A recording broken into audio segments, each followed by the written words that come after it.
Hey guys, it's Alex Dean or Alex with Ataxia. I'm here in my kitchen right now to talk to you today about a few different items that have been really helpful in my life. In the past, we've talked about shower stuff, closet stuff, car things, but I wanted one episode, if you will, that is more of a catch-all to be able to show you different things that I do on a daily basis that I found really helpful and hopefully can be helpful for you guys as well. So I've mentioned a couple times over the course of these videos, and I will mention a few more times in this series, I'm sure. I've got a lot of pressure issues with sitting in this chair all day. It may be silly to think about it this way, but if you go on a long car trip and you get super tired, need to stand up, stretch your legs, all that. That's something that I'm dealing with quite often, but I obviously can't stand up and walk around. So pressure relieving has become a very important part of my daily life. One of the things that was suggested to me that has been an absolute game changer for me is doing a 2-minute pressure lift or seated chair dip. So I will try and show you what I mean a little bit. Arms back on the sides like this, and I normally look at a clock or ask one of the Amazon devices that I have to set a 2-minute timer, and then go ahead and lift up and do this for 2 minutes. I'm gonna obviously cut out the middle part, but I will lift up and try to show you that. Looking at the clock behind me. Alright. It's hard to talk while I'm doing this, but my rear end is clear of the cushion, and then just hold this for a couple minutes. Alright. I do that once every hour. I know it sounds super often, but believe me, it helps me to do that often. And I promise it gets easier and easier after time. When I first started doing it, I could only lift for maybe like a minute. And I was able to build that up and get stronger over the next couple weeks. Now it's been every day for the last, 5-6 years or more that I've been doing this every day, every hour. And I promise it gets easier as you continue doing this. So the next thing that I want to show you guys in this little catch-all video today is how I do the pocket situation, carrying things around on the daily basis. So there are different companies that make wheelchair pouches almost to hang off your arm, and that works great for a lot of people. It would help me to have a sturdier thing to be able to hold my phone and wallet and stuff like that. This is what I have set up to deal with that myself, that I'm hoping might be helpful for anybody else to have seen. So I use a car caddy, one of those things that you would stick in between like your car seats. Initially I used a harder one that you can see on my island right now, but I wanted a softer option so that it wouldn't shatter when I ran into or park next to hard things as my previous one did. So you can see the punched holes in the top of this, and have got little black zip ties gone through the hole onto the metal things on the side of my chair. So I just kind of have that holding my wallet and my phone throughout the day. I've got my phone in the front here. I actually put a little phone backing divider just to separate the pocket into, so I have the phone in the front and my wallet in the back, just so that I've always got them where I go during the day.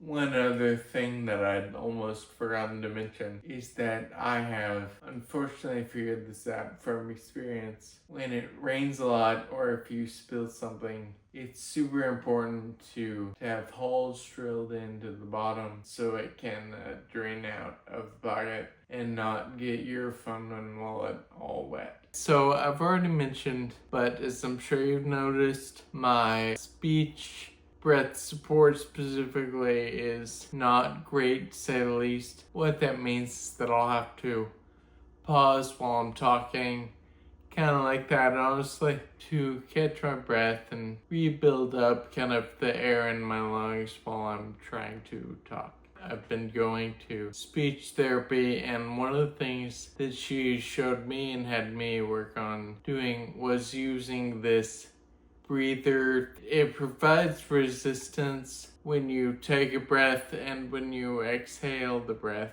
It works on your diaphragmatic muscles unless you try to build that up. So it's something I use every day, multiple times a day even, that has been super helpful to me, that I wanted to mention and will link to in the description.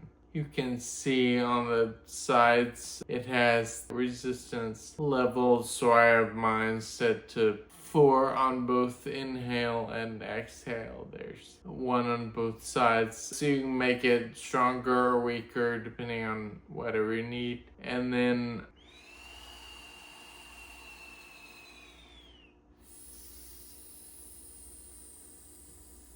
you just inhale and exhale. A deep breath I normally do 10 times, once or twice a day, whatever you or your speech therapist decide on. Certainly any time before I have an important meeting or phone call or anything like that I want to sound the best I can for. That is absolutely what I'm doing right before. So that was just something that I wanted to show, and I've found super helpful, and personally hope that others will as well.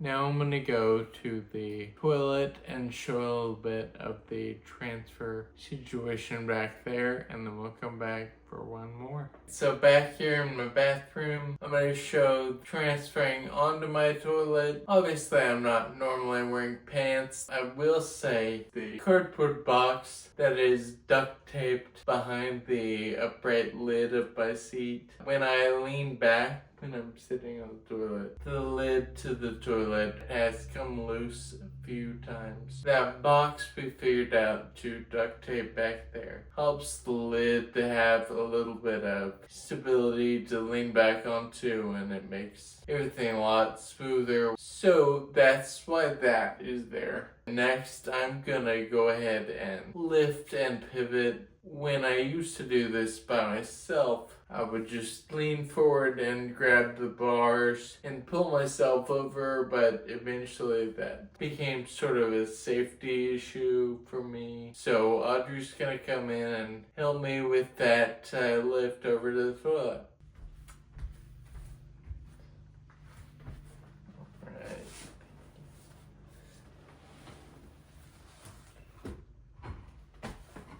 Alright, so normally I would just readjust myself when I'm sitting before I go to the restroom. But the other thing to talk about while I'm here, not fun to dwell on, but just being honest again while we're here. The bidet function, for sure my own ability to grab toilet paper and do the wiping thing by myself. The bidet option has been super helpful to me, and I'm guessing it might be to some of y'all. So I'm gonna just do the same thing backward, go back into my chair, and then I will see you for one final segment back out in my kitchen. One more thing I wanted to show y'all today, it seems a little bit silly but important nonetheless, is my water bottle. A little bit about my Friedrich's Ataxia is choking or coughing on clear liquids, which is something actually decently common in neuromuscular disorder, thing like that. So because of that, I need to make sure I'm drinking water throughout the day even more than I want to be, just because I tend to avoid that for the coughing stuff. But drinking water and hydrating is obviously something important, so I wanted an option that would make that easiest as possible for me. So here's the water bottle that I found. It's got a straw with mouthpiece built in, and it's also clear so I can see the water level throughout the day, see how much I've had to drink. It also has this finger hold near the lid at the top of the bottle that I find super helpful. It took me forever to find one of these on Amazon, so I'm happy to be able to link to that in the description if it's something you would find interesting as well. So hopefully this can be one more little thing that some of you can find helpful. Again, I hope there's been something helpful in this video. Thank you so much for watching. Like and subscribe to my channel, and I will see you again next week.